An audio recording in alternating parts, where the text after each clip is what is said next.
The forest keeps its secrets locked tight, but what happens when one of its smallest residents, a lone bear cub, breaks the silence? For wildlife biologist Anelise Dubois, it started with a persistent scratching at her cabin door, a tiny, furry mystery arriving with the dawn. Day after day, it was a cry for help in a language she was just beginning to understand. Driven by a feeling that went deeper than scientific curiosity, she followed the cub into the heart of the unforgiving Appalachian wilderness. What she found would not only change her life but would also unravel a desperate, heartbreaking drama of survival. The first time it happened, Dr. Anelise Dubois dismissed it as a raccoon, a persistent, unusually bold raccoon, but a raccoon nonetheless. The scratching at the heavy oak door of her isolated research cabin was frantic, a skittering sound that pierced the pre-dawn quiet of the Appalachian forest. She'd rolled over in her bunk, pulling the thick quilt tighter around her shoulders, and waited for the sound to stop. It did, eventually, fading as the first blush of pink stained the eastern sky. Anelise had been in the mountains of North Carolina for 6 months, embedded in a remote stretch of the Pisgah National Forest. Her project, a behavioral study of black bear populations, required solitude. Her cabin, a rustic but sturdy structure left over from a defunct logging operation, was miles from the nearest paved road, accessible only by a rugged dirt track that her battered Jeep barely tolerated. The nearest town, a sleepy hollow called Cedar Creek, was a 40-minute drive away. She was utterly, blissfully alone, surrounded by the towering sentinels of oak, hickory, and pine. This was her sanctuary, a place where the language of the wild was the only one that mattered. The second morning, the scratching returned, louder this time, more insistent. It was accompanied by a low, guttural whine, a sound that vibrated through the floorboards. This was no raccoon. Anelise slid out of bed, her bare feet cold on the rough-hewn wood. She crept to the small window beside the door, her heart thumping a steady rhythm against her ribs. Peering through the glass, she saw nothing but the dense wall of trees and the swirling morning mist. Yet the sound continued, a desperate, scraping plea right at the threshold. She held her breath, listening. A soft grunt, then the unmistakable sound of a small body thumping against the door. Slowly, carefully, she unlatched the deadbolt. The click echoed in the stillness. She pulled the door inward just a crack, her breath catching in her throat. Staring back at her with wide, terrified eyes was a black bear cub. It couldn't have been more than 4 months old, a ball of scruffy black fur with oversized paws and a ridiculously short snout. It blinked at her, its tiny chest heaving. It let out another whine, a sound so full of distress that it made Anelise's own chest ache. Her training, her years of study, every protocol drilled into her, screamed a single blaring warning: do not engage. Where there is a cub, there is a mother. A protective sow was the most dangerous animal in these woods, and Anelise had no desire to become a cautionary tale for rookie biologists. She quickly and quietly closed the door, her mind racing.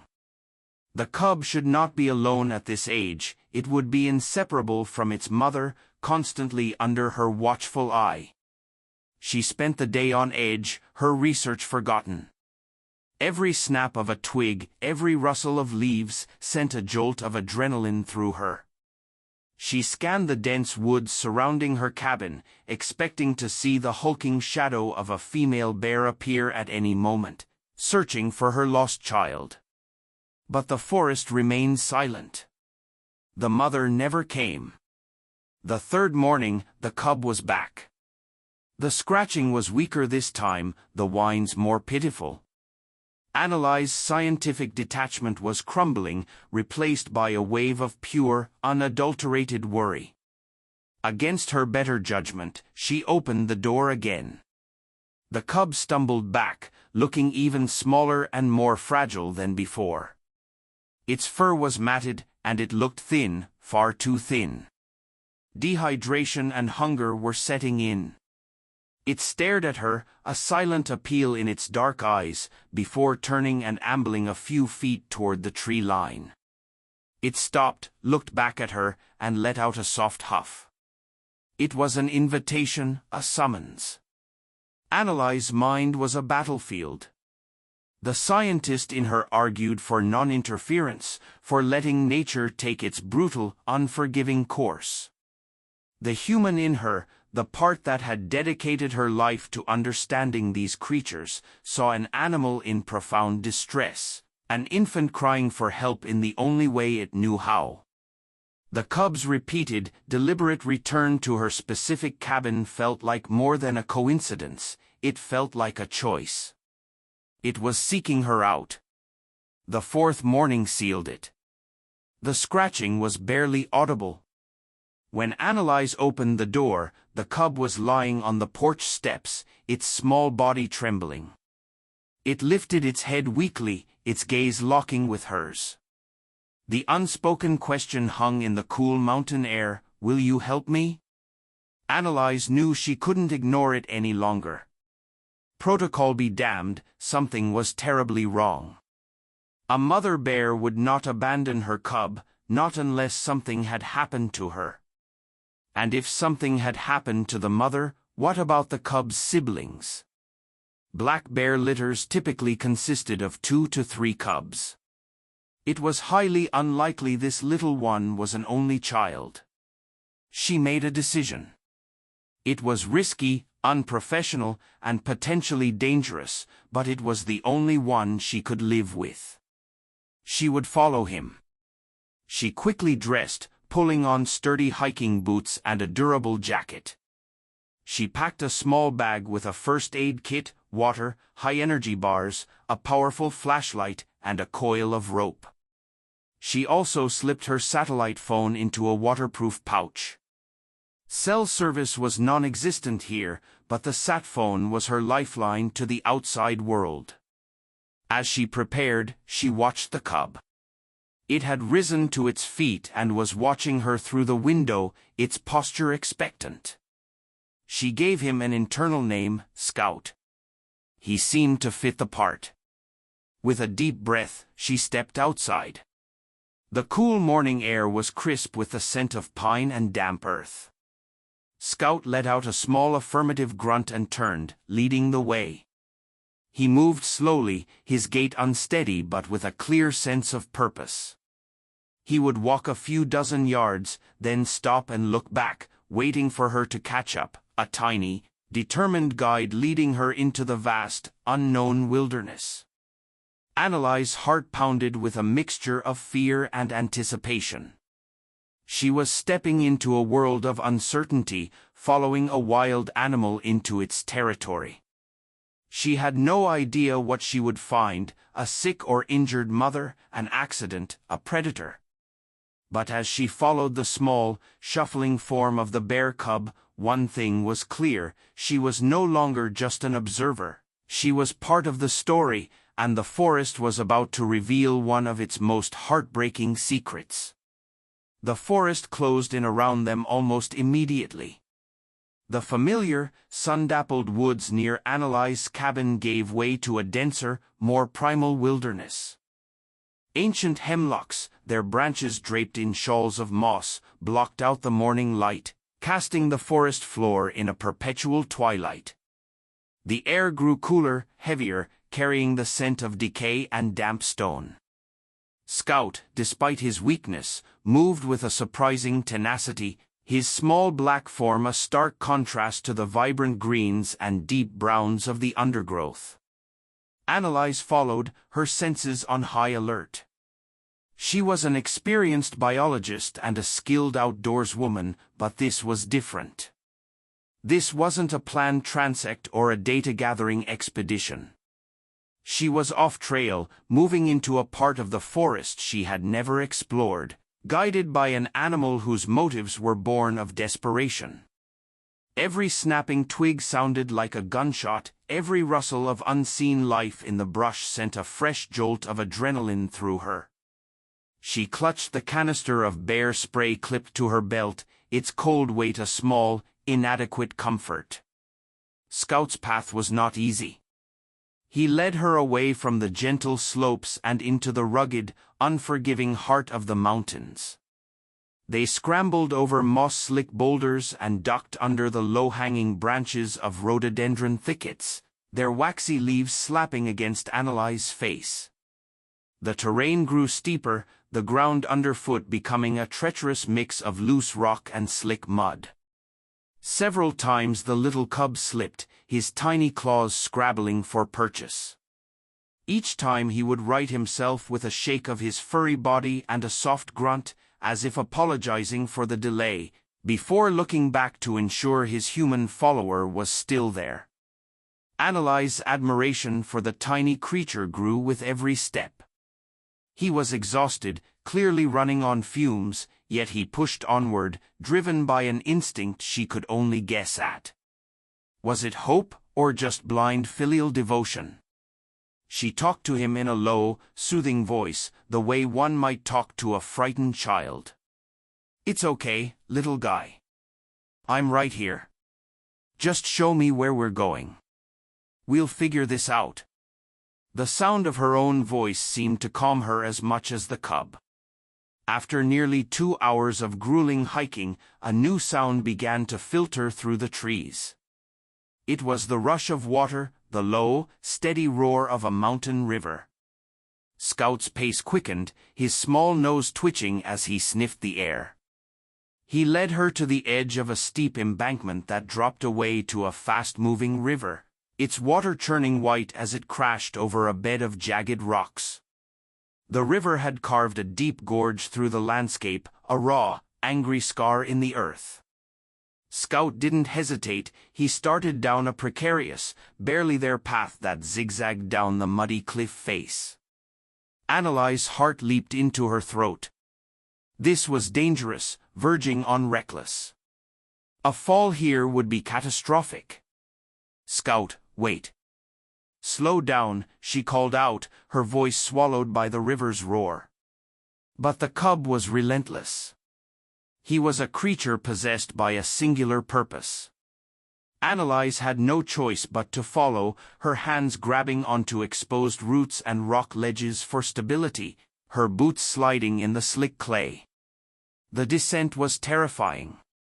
Loose scree tumbled from under her feet, clattering down into the gorge below. She moved slowly, deliberately, her muscles screaming in protest. All the while, the cub waited for her at each switchback, his small form a beacon of unwavering resolve. When they finally reached the riverbank, Anelise was panting, her legs trembling from the strain.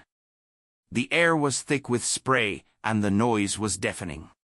Scout didn't pause to rest. He turned and began to pick his way along the rocky shore, heading upstream. The going was even harder here. The bank was a jumble of massive, water-smoothed boulders, some as large as her jeep.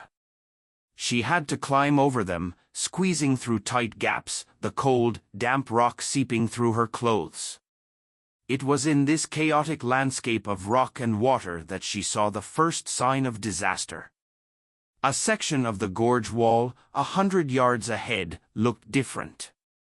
It was a fresh wound, a chaotic jumble of fallen trees, upturned earth, and shattered rock, a recent rockslide, a big one. The sight sent a chill down her spine that had nothing to do with the cold river spray. Scout was heading directly for it. As they drew closer, a smell hit her, the cloying, metallic scent of blood. Her stomach lurched.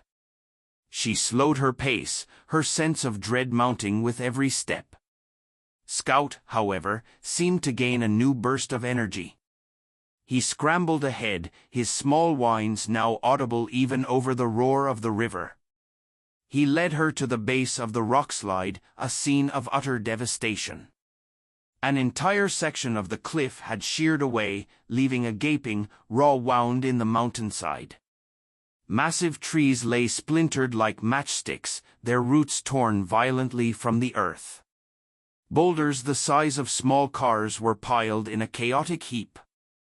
And there, at the edge of the debris field, Scout stopped. He stood before a massive uprooted oak tree, its tangled root ball forming a dark, cave-like opening. He whined again, a high, desperate sound, and pushed his small head into the dark space. Anelise approached cautiously, her flashlight now in hand. She clicked it on, its powerful beam cutting through the gloom. She peered over the cub's shoulder into the darkness beneath the roots, and then she heard it. A sound so faint it was almost imperceptible beneath the river's noise, a weak, mewing cry. Her beam swept across the confined space. The ground was a mess of loose dirt and shattered rock, and huddled in the far corner, wedged behind a fallen slab of stone, were two more bear cubs. They were smaller than Scout, their fur matted with mud. One was trying feebly to climb over the rock, its tiny claws finding no purchase. The other lay motionless beside it, its breathing shallow. They were trapped. The reality of the situation hit Anelise with the force of a physical blow. The rockslide had destroyed their den, burying it under tons of rock and earth. Scout, by some miracle, must have been outside when it happened, or had been thrown clear. His siblings were trapped inside the collapsed remains. And their mother? Anelise swept her light across the wider debris field, her heart sinking with a dreadful certainty. She didn't have to look far. A patch of black fur, partially visible beneath a massive, splintered log, told the rest of the story. The mother was gone. She had been killed in the slide, likely while trying to protect her young. Anelise felt a wave of nausea. Scout had not just been hungry and alone, he had been on a desperate, impossible mission. For 4 days, the tiny orphaned cub had made the grueling, dangerous journey from this place of death and despair to her cabin and back, trying to summon help for his trapped and starving family. He hadn't been running from the tragedy, he had been running toward the only hope he could find. She reached down, her hand trembling, and placed it on the little cub's back. He flinched for a moment, then leaned into her touch, letting out a soft, exhausted sigh. He had done it. He had brought help. Now, as Anelise stared at the two fragile lives trapped in the darkness, she knew the hardest part was just beginning. The scene in front of Anelise was a portrait of desperation. Inside the dark, cramped space of the collapsed den, one cub, the slightly larger of the two, continued its futile struggle, its tiny whimpers cutting through the roar of the river. The other remained frighteningly still. Outside, Scout pushed against Anelise's leg, his body trembling as if trying to urge her forward. The weight of his 4-day ordeal, the sheer physical and emotional toll, was palpable. Anelise took a steadying breath, forcing her mind into professional mode. Panic was a luxury she couldn't afford. She needed to assess, plan, and act. Her first priority was the cub's immediate condition. "Okay, little ones, let's see what we're dealing with," she murmured, her voice calm despite the frantic beating of her heart. She lay on her stomach, the damp, cold earth seeping into her jacket, and shone her flashlight into the dark recess. The space was tight, a chaotic cage of roots and rock. The slab of stone pinning the cubs was a thick, heavy piece of granite, easily several 100 pounds. It wasn't just blocking their exit, it was a precarious keystone in the unstable structure of the collapsed den. Trying to move it without a proper plan could bring the rest of the debris crashing down on them. The cub that was moving seemed weak but determined, its eyes, catching the beam of her light, were wide with fear. The second cub was the one that terrified her. It was lying on its side, its fur caked with mud. She could see the faint, shallow rise and fall of its rib cage, but it was worryingly lethargic. Dehydration, starvation, and potential internal injuries from the rockslide, it was a miracle they were alive at all. She tried to reach them, stretching her arm as far as it would go. Her fingertips brushed against the cold, unyielding surface of the granite slab. They were at least a foot beyond her grasp. There was no way to get to them from this angle, the opening was too small, the rock too big. A cold drop of water hit the back of her neck, then another. She looked up. The sky, visible in a narrow strip above the gorge, had turned a bruised, ugly shade of gray. The wind was picking up, whipping through the gorge and carrying the unmistakable scent of rain. A storm was rolling in, a common and often violent occurrence in the Appalachians. The situation had just gone from critical to catastrophic. The river, already high and fast, would become a raging torrent once the rain started. The loose soil and rock of the fresh landslide would turn into a thick, unstable slurry. The entire area could become a death trap. She pictured the den flooding, the mud sliding, and a cold dread washed over her. She didn't have hours, she had minutes. "Okay, Scout," she said, scrambling back to her feet. The little cub looked up at her, his expression one of confusion and fear. "I have to go. I have to get help. But I promise you, I will be back." She looked at the den one last time, a silent vow passing between her and the trapped infants. Then she turned to Scout. What was she to do with him? Leaving him here was unthinkable, he was exhausted and would be terrified in the storm. But taking him with her would slow her down, and speed was everything. The decision was made for her.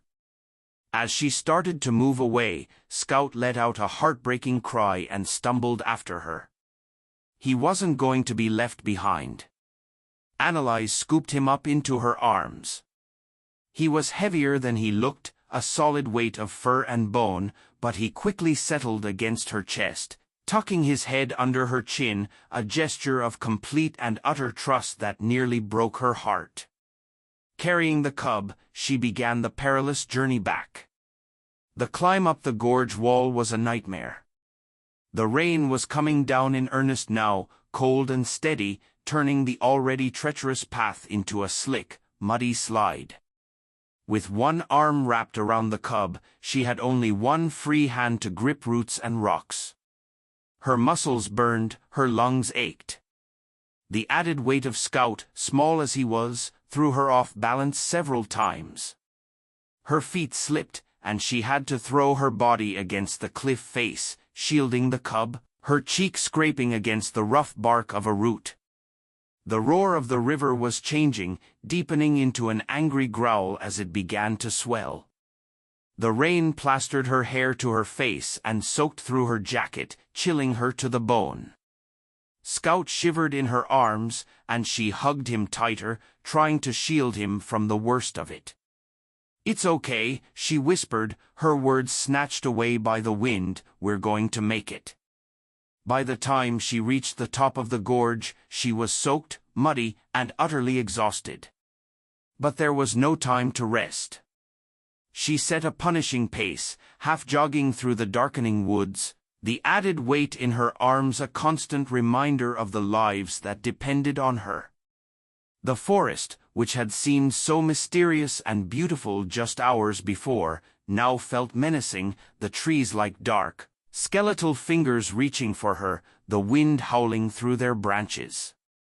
It felt like an eternity, but finally she saw it, through the downpour, the faint, welcoming outline of her cabin.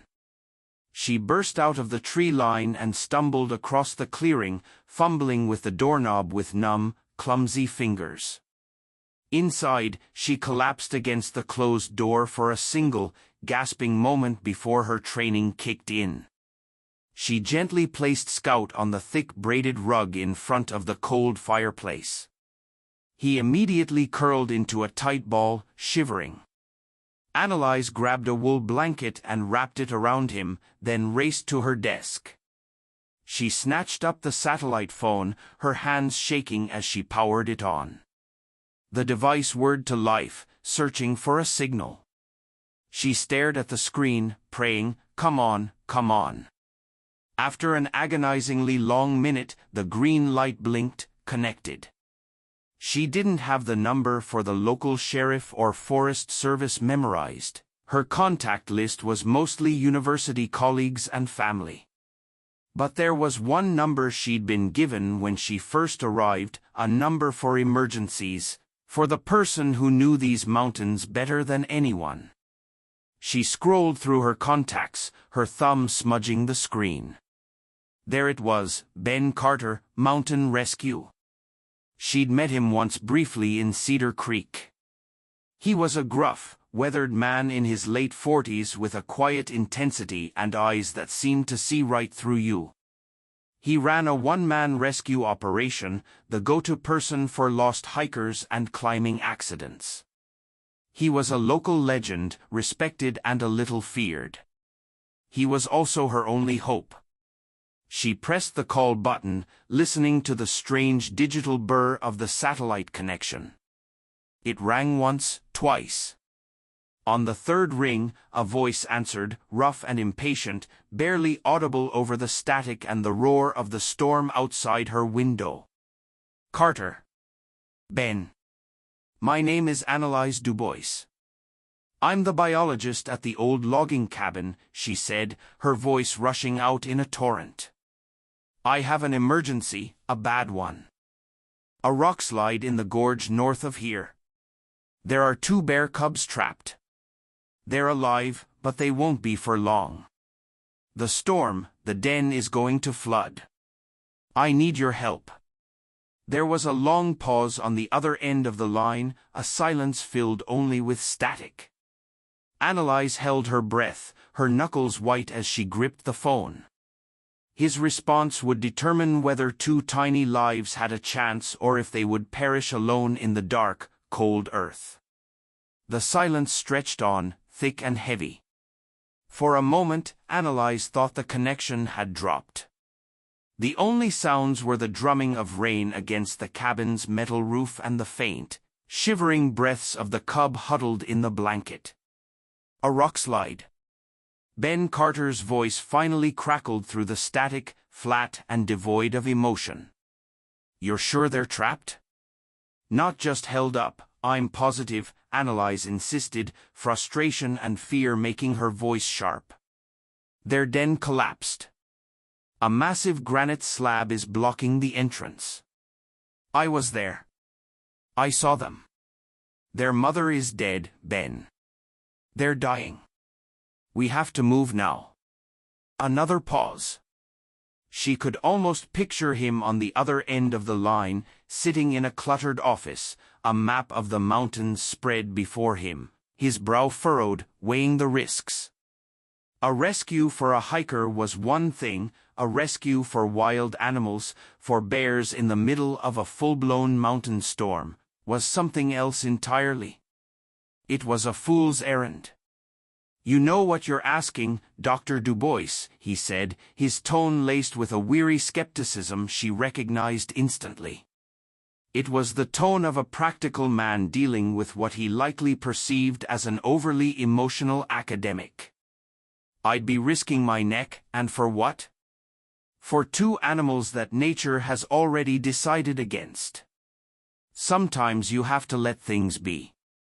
Anelise's temper flared. Let things be?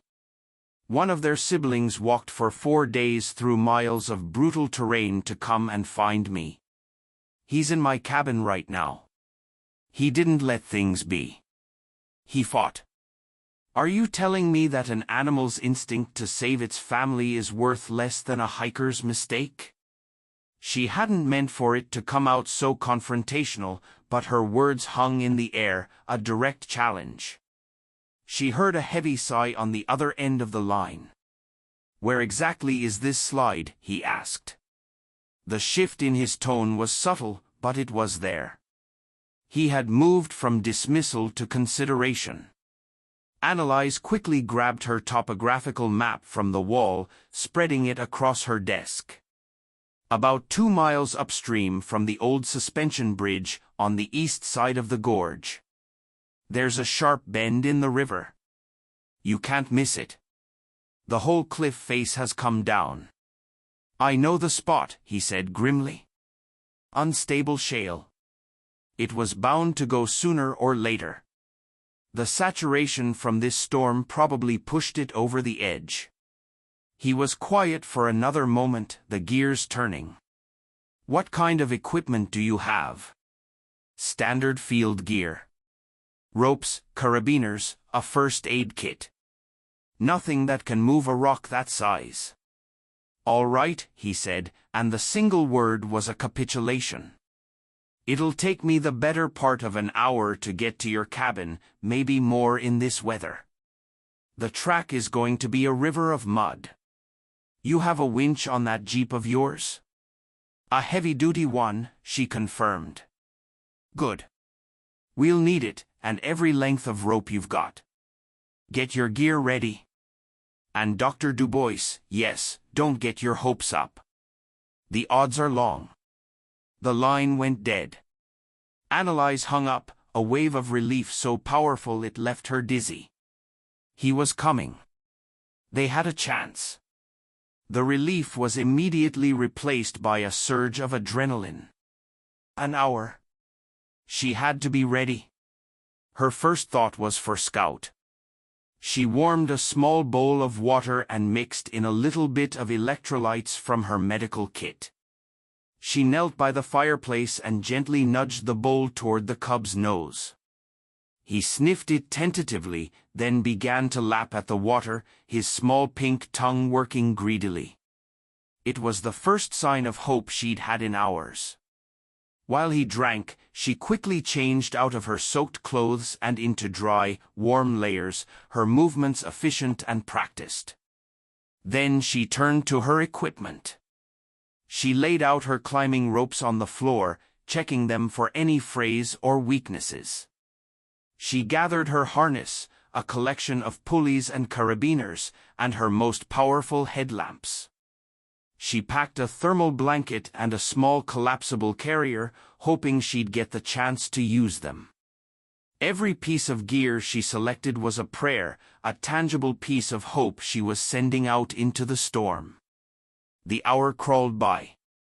The storm raged outside, the wind shrieking like a banshee, throwing sheets of rain against the windows. The world beyond her small cabin was a maelstrom of violent weather. With every minute that passed, her anxiety for the trapped cubs grew. Were they still alive? Was the den flooding? Was she sending Ben Carter on a suicide mission? She pushed the doubts away, focusing on the task at hand. Finally, through the roar of the storm, she heard it, the low, grinding rumble of a powerful engine. She rushed to the window and saw a pair of bright headlights cutting through the deluge. A massive, lifted Ford F-250, caked in mud and bristling with antennas and gear racks, pulled up beside her Jeep. The driver's door opened, and Ben Carter emerged. He was exactly as she remembered him, only more so. The storm seemed to cling to him as he strode across the clearing. He wore heavy-duty rain gear, but his face was exposed to the elements, his beard and short-cropped hair dripping with water. He moved with a heavy, deliberate confidence, a man completely at home in the chaos of the storm.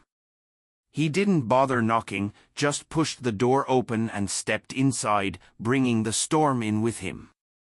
He filled the small cabin with his presence. His eyes, a startlingly clear blue, immediately took in the scene, Anelise, the gear laid out on the floor, and the small black cub now asleep by the fire.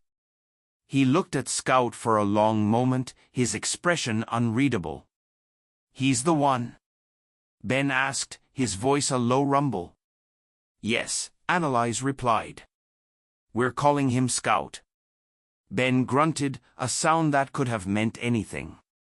He didn't offer sympathy or sentiment. He was all business. "Let's see what you've got for rope." For the next 20 minutes, they worked in a focused, efficient silence. Ben inspected her gear with a critical eye, discarding one of her older ropes as unsafe but approving the rest. He brought in his own equipment from his truck, a formidable collection of heavy-duty straps, rigging, and a powerful come-along hand winch. "The plan is simple because it has to be," he said, his voice cutting through the noise of the storm as he cinched a strap around a coil of rope. "We anchor your jeep to a solid tree, run the winch line down the gorge to the rock slab, use my rigging to get a solid purchase on it. Then we pray that the winch is strong enough to move it without bringing the whole damn hillside down on top of us." He looked directly at her, his blue eyes intense. "This is going to be incredibly dangerous. The ground is unstable. If that slide shifts while we're down there, we're buried. You need to understand that. You can still back out." Anelise met his gaze without flinching. "I understand the risks. I'm not backing out." A flicker of something, respect, perhaps, passed through his eyes. "All right then," he said, pulling on a pair of thick leather gloves. "Let's go save some bears." He turned and pushed the door open, stepping back out into the teeth of the gale. Anelise took one last look at Scout, sleeping peacefully, a tiny symbol of trust and hope in the warm, dry cabin. Then she pulled on her own gear, took a deep breath, and followed Ben Carter out into the raging storm. The rescue had begun. The darkness was absolute, a thick, suffocating blanket that pressed in from all sides. The thunderous roar of the mudslide was replaced by a terrifying silence, broken only by the sound of her own ragged breathing and the frantic, hammering beat of her heart. The air was thick with the smell of wet earth, so dense it felt like she was inhaling dirt itself. Anelise lay frozen, her body curled protectively around the two tiny, trembling cubs, her mind struggling to catch up with the sudden, violent turn of events. Buried. The word echoed in the terrifying blackness. She was trapped. The entrance was gone, sealed by tons of mud and rock. Her radio, clipped to her jacket, was silent. The slide must have severed the connection or destroyed the device. She was alone, underground, in the middle of a raging storm. A wave of primal fear, cold and sharp, threatened to overwhelm her. She fought it back, forcing herself to take a slow, deliberate breath. Panicking would burn through the limited oxygen she had. She had to stay calm. She had to think. First, the cubs. She shifted her position slightly, running her hands over their small bodies. They were shivering violently, pressing against her for warmth and security. She could feel the rapid, shallow beat of their hearts against her palms. Miraculously, they seemed unharmed, just terrified. She tucked them tighter against her chest, murmuring soothing words she couldn't even hear herself. Next, she took stock of her own situation. She was cramped, her back pressed against the cold, damp roots of the uprooted tree. The mudslide had poured in, filling the space where the granite slab had been, but it hadn't completely crushed the small pocket of the den she was in. It was a tomb, but for the moment, it was intact. She tried to move her legs and felt a sharp, searing pain in her left ankle. She reached down. It was pinned beneath a heavy rock dislodged in the slide. She tugged gently, but the rock wouldn't budge. The pain was intense, and a wave of nausea washed over her. So this was it. Trapped, injured, and with no way to call for help. Ben knew where she was, but what could he do? He couldn't possibly dig through an active, unstable mudslide in this storm, not by himself. It would be suicide. He would have to go for help, a process that could take hours, if not days. By then, it would be too late. The air in this small pocket wouldn't last forever. Despair, cold and heavy, began to settle in her chest. She thought of Scout, safe and warm in her cabin, waiting for a family that might never return. She thought of her own family, thousands of miles away, who would only know she was missing when she failed to check in. She squeezed her eyes shut, fighting back the tears. Crying was another luxury she couldn't afford. She focused on the cubs in her arms. Their lives were her responsibility. She had promised to save them, and she would not give up on them now. This thought, this singular purpose, became her anchor in the terrifying darkness. She had to make a sound, any sound. Ben was up there somewhere. He had to know she was alive. She still had her flashlight clipped to her jacket. She fumbled for it, her fingers clumsy with cold and fear. She found the switch and clicked it on. Nothing happened. The lens must be caked with mud. She tried to wipe it, but her position was too awkward. Then she remembered the emergency whistle attached to the zipper of her jacket. It was a high-pitched, piercing whistle designed to cut through the noise of wind and wilderness. She fumbled for it, her heart beginning to pound with a new, fragile hope.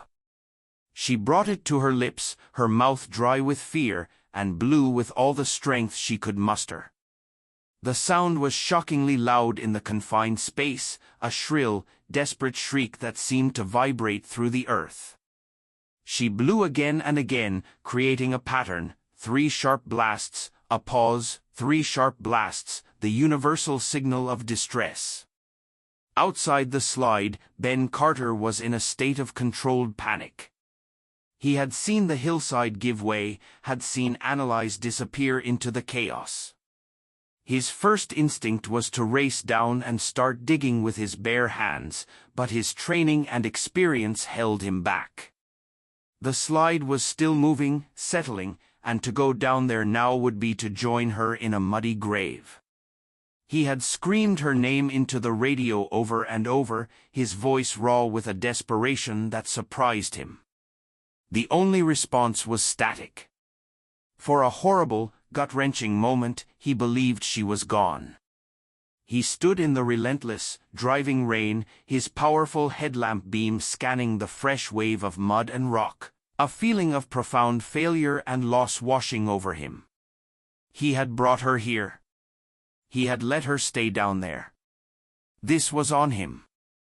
And then he heard it, faint but unmistakable, a high-pitched, piercing whistle, 3 blasts, a pause, 3 blasts. Anelise, he roared, though he knew she couldn't hear him. The sound was a jolt of pure adrenaline, a beacon of hope in the heart of the disaster. She was alive, and she was fighting. His mind kicked into gear, the despair replaced by a cold, calculated resolve. He couldn't dig her out alone, not from the top. He had to get to her from the side. He remembered the layout of the collapsed den. It was under the root ball of that massive oak tree. The root system might have created a pocket of stability, a void in the chaos. He grabbed a collapsible shovel and a small, powerful saw from his truck. He rappelled back down the gorge, his movements faster and more reckless than before. The river was a raging beast now, its waters licking at the base of the slide. He ignored it. He had a singular focus, the sound of that whistle. He fought his way through the mud, sometimes sinking up to his knees, to the side of the massive root ball. The whistle was louder here, she was just on the other side of this tangled wall of wood and earth. "Anelise, can you hear me?" he yelled, his voice raw. He was answered by another series of 3 blasts, weaker this time, but still there. "I'm coming for you." just hang on." He began to work like a man possessed. He sawed through the thick, gnarled roots, the saw buzzing angrily. He dug at the mud with the shovel, flinging it away, his muscles screaming in protest. It was slow, back-breaking work. The rain and mud were relentless. For every shovel he removed, more seemed to slide down to take its place. But he didn't stop. He was fueled by the sound of that whistle, a metronome of survival counting out the seconds of a life he refused to let be extinguished. Inside the dark tomb, Anelise was fading. The air was getting thin, heavy with carbon dioxide. Her head was pounding, and her vision was starting to tunnel. The pain in her ankle was a dull, throbbing agony. The cubs in her arms had gone limp. She put the whistle to her lips, her energy almost gone, and blew one last weak sequence. And then she heard it, a new sound, a voice. It was muffled, distant, but it was there, Ben's voice. And then another sound, the scrape of a shovel against rock, the whine of a saw cutting through wood. He was digging for her. He hadn't given up. A single tear traced a path through the grime on her cheek. It wasn't a tear of despair, but of profound, overwhelming gratitude. Hope, which had nearly been extinguished, flared back to life in the suffocating darkness. She wasn't going to die here. They were going to make it. She held the cubs tighter, whispering to them, her voice a hoarse rasp, "He's here. Help is here." The sound of Ben's saw was the most beautiful music Anelise had ever heard. It was a promise, a lifeline, cutting through the suffocating darkness. Time ceased to have meaning. There was only the darkness, the dull throb of her ankle, the two small, warm bodies in her arms, and the persistent, life-affirming sounds of rescue from beyond her earthen prison. Finally, after what felt like an eternity, a sliver of light pierced the gloom. A single, brilliant beam from a headlamp cut through the darkness, accompanied by a cascade of loose dirt. A moment later, a thick root was pulled away, and Ben Carter's face, streaked with mud and etched with exhaustion and worry, appeared in the opening. "Anelise." His voice was a choked, relieved gasp. "Ben," she breathed, her own voice cracking. "The cubs, they're okay." "Thank God," he murmured, his eyes scanning the tiny, dark space. "Are you hurt?" "My ankle is trapped," she said, her composure finally beginning to crumble. "I can't move it." "All right, just hang on. I'm almost through." He worked with renewed vigor, widening the hole, clearing away the last of the debris that separated them. Soon the opening was large enough for him to squeeze through. He slid into the cramped space beside her, his presence filling the small tomb. He quickly assessed the situation, his practiced eyes taking in the rock pinning her foot. "Okay," he said, his voice calm and reassuring. "This is going to hurt. I'm going to use this pry bar as a lever. On the count of 3, I'm going to lift, and you're going to pull your foot out. Ready?" Anelise nodded, steeling herself. She handed him one of the cubs, which he gently tucked inside his jacket. She held the other one tight. 1, 2, 3. Ben threw his entire weight against the pry bar. The rock shifted just enough. Anelise screamed as a bolt of pure agony shot up her leg, but she pulled, yanking her foot free. Ben immediately let the rock settle back, and she collapsed against the wall of the den, panting, waves of nausea and pain washing over her. "You did it," he said, his voice soft. "Now let's get you out of here." The extraction was a slow, painful process. Ben passed the second cub out through the hole, then helped Anelise crawl through. When she finally emerged from the darkness into the gray, rain-soaked world, she gasped, breathing in the clean, cold air as if it were her first breath. The storm had lessened, the torrential downpour easing to a steady, miserable drizzle. Ben didn't waste a moment. He quickly splinted her ankle, using 2 sturdy branches and a roll of duct tape from his pack. Then, with a grunt of effort, he carefully lifted her into his arms. "We can't go back up the cliff," he said. "We'll follow the river downstream to the bridge. It's longer, but it's flatter. I'll come back for the gear later." The journey back was a blur of pain and exhaustion for Anelise. Cradled in Ben's surprisingly strong arms, she held the 2 rescued cubs close to her chest. Ben moved with a steady, determined pace, his boots sinking into the mud, his breathing labored but even. He was her savior, a rugged mountain man who had walked into hell and carried her out. When they finally reached her cabin, the first thing she saw was Scout's small, worried face peering out the window. Ben gently set her down on the porch before retrieving the cub from his own jacket. He placed the 2 rescued siblings on the porch, and Scout rushed forward, a chorus of soft, excited grunts and whines filling the air. The 3 siblings huddled together, sniffing and licking each other, a tiny, reunited family. The sight was so powerful, so full of pure, unadulterated love, that it brought fresh tears to Anelise's eyes. Inside, Ben helped her onto the couch, propping up her injured ankle while he worked to get a fire roaring in the hearth. Anelise tended to the cubs.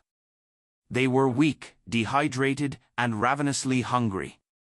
She prepared 3 bowls of the electrolyte solution, and they drank greedily, their small bodies finally getting the sustenance they had been deprived of for so long. As the warmth from the fire began to fill the small cabin, a comfortable silence settled between them. The gruff, skeptical rescuer and the determined scientist had been forged into a team in the crucible of the storm. "You saved my life, Ben," Anelise said quietly, looking at him as he stared into the flames. "And theirs." He just grunted, his gaze fixed on the fire. "You're the one who found them, and you're the one who didn't give up down there.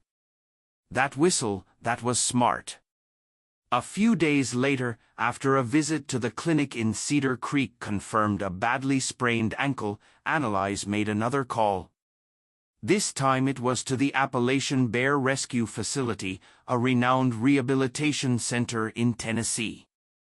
She described the situation, her voice thick with emotion as she recounted the story of Scout's bravery and the dramatic rescue of his siblings, whom she had named Hope and Valor. The center agreed to take them immediately. The parting was bittersweet. Anelise had grown deeply attached to the 3 orphans who had turned her life upside down.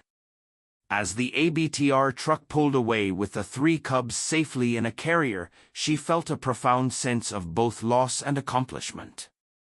Months passed. The seasons turned. Anelise's ankle healed, leaving only a faint scar as a reminder of her ordeal. The forest returned to its peaceful state, but her research had changed. It was no longer just about data and observation, it was about connection, about the deep, unspoken bonds that tied all living things together. One crisp autumn afternoon, an email arrived from the rescue center. It contained a photograph. The picture showed 3 healthy, strong-looking young bears, their coats glossy and black, wrestling playfully in a large, forested enclosure. The email said they were thriving and would soon be ready for release back into the wild, into a protected part of the very same mountain range they had been born in. Anelise stared at the picture, a wide smile spreading across her face. Scout, Hope, and Valor. They had made it. They were going home. Her heart swelled with a profound sense of joy and gratitude. She had followed a tiny cub into the wilderness and, in doing so, had found not just a story of survival but a deeper understanding of the resilience of life and the quiet courage that beats in the heart of the wild. The story of Scout and his siblings is a powerful reminder of the incredible will to survive that exists in the animal kingdom and the profound impact we can have when we choose to listen. Anelise and Ben's bravery saved 3 precious lives, turning a tragedy into a triumphant story of hope and renewal. These bears, once on the brink of death, will now roam free in the mountains that are their birthright. If this story touched your heart, please give this video a like and share it with others. Your support helps bring these incredible stories to light. And don't forget to subscribe and click the notification bell for more tales from the wild. By subscribing, you join a community that celebrates the courage of animals and the compassion of the people who fight for them. Thank you for watching.